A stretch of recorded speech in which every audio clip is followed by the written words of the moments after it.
Hello दोस्तों, good evening to all of you. मेरा नाम है शान आलम और आज मैं आपको समझाने जा रहा हूँ BA first year first sem का फर्स्ट चैप्टर ऑफ सोशोलॉजी यानी समाजशास्त्र का पहला चैप्टर।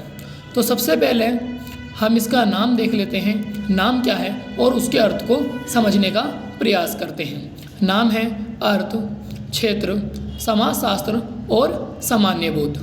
देखो, अगर हम अर्थ की बात करें तो अर्थ का मतलब होता है कि उस चीज़ का मतलब क्या है, वो चीज़ किस बारे में है। और अगर हम क्षेत्र की बात करें तो कोई भी चीज़ है उसकी जहाँ तक सीमाएं होती हैं उसे उसका क्षेत्र बोलते हैं।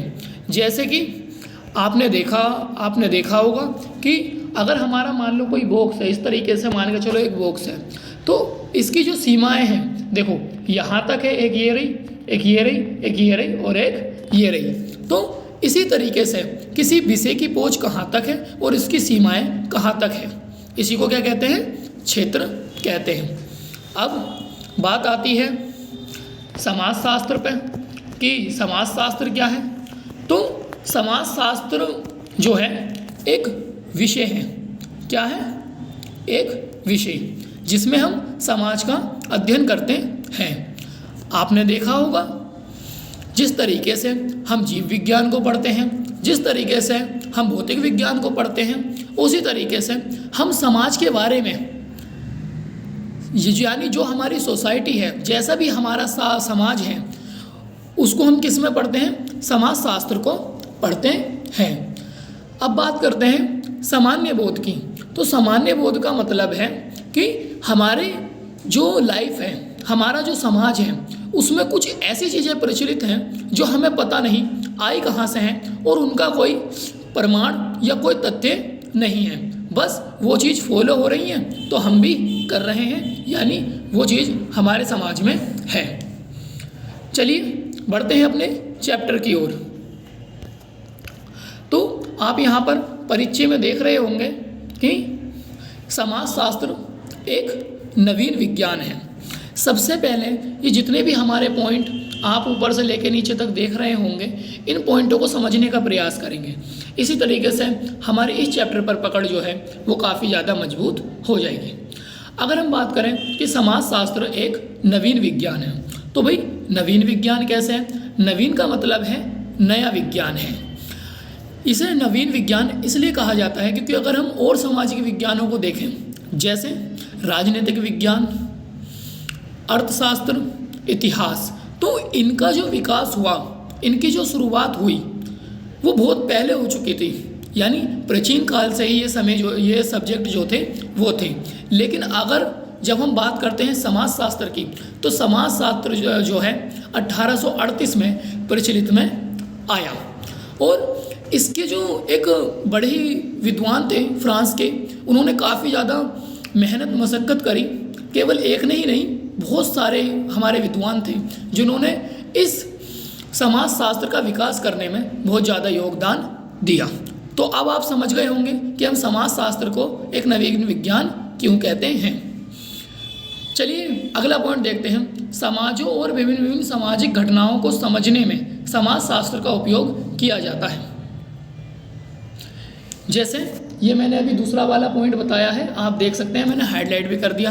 अब इस चीज़ को समझो कि किस तरीके से समाजशास्त्र जो है वो सामाजिक घटनाओं को समझने में मदद करता है। देखो, हम जानते हैं कि समाजशास्त्र जो है वो समाज का अध्ययन करता है, तो यानी उसकी जो घटनाएं होंगी उसको किस तरीके से समझना चाहिए, किस तरीके से हमें उसका अध्ययन करना चाहिए और कौन सी घटना अच्छी है, कौन सी घटना बुरी है, इसका जो विश्लेषण है वो समाजशास्त्र करता है।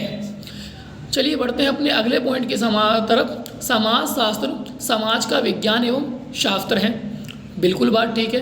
देखिए, जैसे अगर हम इतिहास की बात करें तो इतिहास एक पुराने टाइम का अध्ययन करता है, इसीलिए हम क्या कहते हैं कि वो एक इतिहास है और वो उसका एक विज्ञान है, वो पुराने टाइम से अध्ययन कर रहा है। लेकिन क्योंकि समाजशास्त्र जो है वो समाज का अध्ययन करता है, इसीलिए इसको हम क्या कहते हैं, समाज का विज्ञान या समाज का शास्त्र कहा जाता है।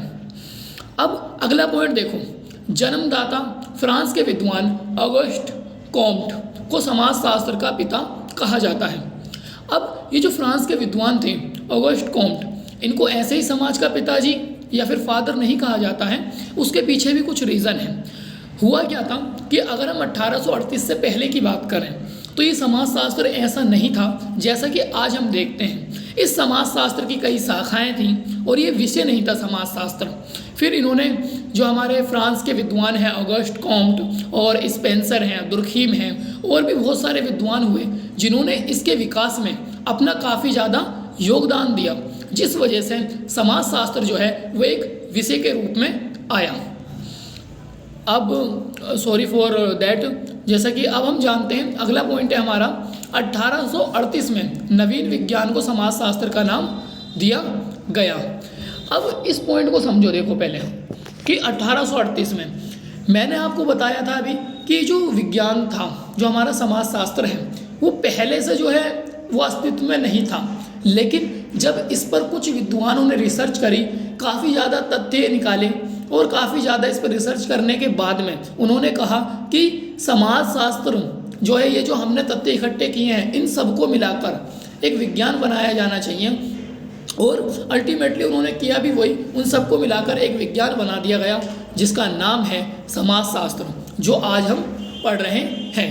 तो कुछ समाजशास्त्र के जो प्रारंभिक लेखक हैं जिन्होंने काफ़ी ज़्यादा मेहनत करी, काफ़ी ज़्यादा अपना योगदान दिया इस समाजशास्त्र की जो हमारी वस्तु है और जो इसकी सीमा है वो सब इकट्ठा करने में, तो उनका नाम है ऑगस्ट कॉम्ट, दुर्खीम, स्पेंसर तथा मैक्स वेबर।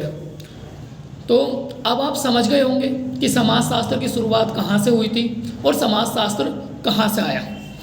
इसी तरीके से अब हम इस टॉपिक को कंटिन्यू करेंगे इस वीडियो के दूसरे भाग में, यानी पार्ट 2 में। तो आप चिंता ना करिए, हम आपके साथ हैं।